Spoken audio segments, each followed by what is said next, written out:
Amaranantsika izay sehitry ny baolina kitra izay dia totosan-droany tetsy amin'ny kianjana Alarobia ny famaranana ho an'ny sokajy senior amin'ny fifaninanana baolina kitra atorona mafy be ho an'olona 7 karakarain'ny FTB Masina ny fikambanan'ny tanora Betsimitantatra ny atrika ny hoavy fantatra fa ny ekipan'ny Qatar no nibatan'omby ny fasiny Amboara Goavana natolotra ity fikambanana ity tamin'izany baolina kitra ho an'olona 7 hoentina manome lahaka sy manome vahana ny baolina kitra eny anivon'ny fokotany izany ary ao anatin'ity fanadihadiana ity ny fahaiza manao an'ireo tanora eny anivon'izany fokotany izany. Ny ekipan'ny Qatar ireto miakanjo mena amin'ny sary ireto no nibatan'ny omby fasiny Amboara tamin'ny tournoi mafy be sokajy senior taranja baolina kitra ny karakarain'ny FTB Masina ny fikambanan'ny tanora Betsimitantatra miatrika ny hoavy tamin'ny isa 3-0 nandresen'izy ireo ny ekipan'ny Jupiter 2 nandritra ny famaranana natao tetsy amin'ny kianjana Alarobia tolakandro io.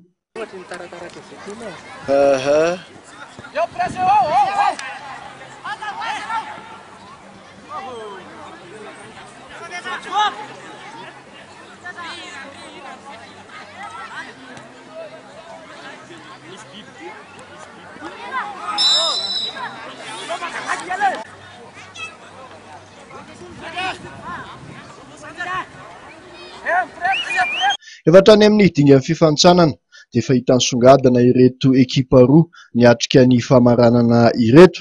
Laza moa ny mpikarakara fa afa-po tamin'ny hetsika hoentina manome lanja ny baolina kitra eny anivon'ny fokotany iny. Vita tokoa ny fifaninanana ho an'ny FTB Masina ny tournoi mafy be senior izay nandraisan'ireo ekipa teto amin'ny 6 arrondissement Anjara. Ho anay zany fifaninanana tena hita hoe tratra ny tanjona ho anay mpikarakara aloha isorana ho an'ireo le nazay anjara rehetra koa. Aorian'ny andian'ny faharoa iny inona no mety hetsika manaraka ataon'ny FTB Masina? Ny hetsika manaraka zany ho an'ny FTB Masina manitsika izay ary mahita tena zao ny amirenany andian'ny faharoa ho an'ny tournoi mafy be mety amin'ny faraparany volana novambra any dia efa sao zay dia efa manentana an'ireo ekipa rehetra izay mafy ny anivon'ny fokotany eo anaty ho an'ny andian'ny faharoa dia omby faha ihany natolotra mpikarakara.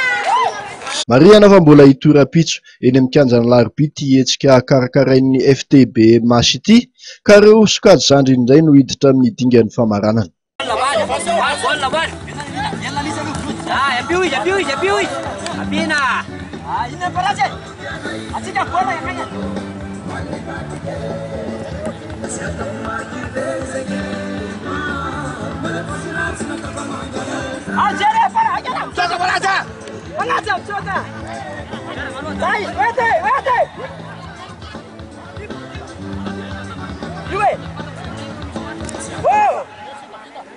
Arbitra!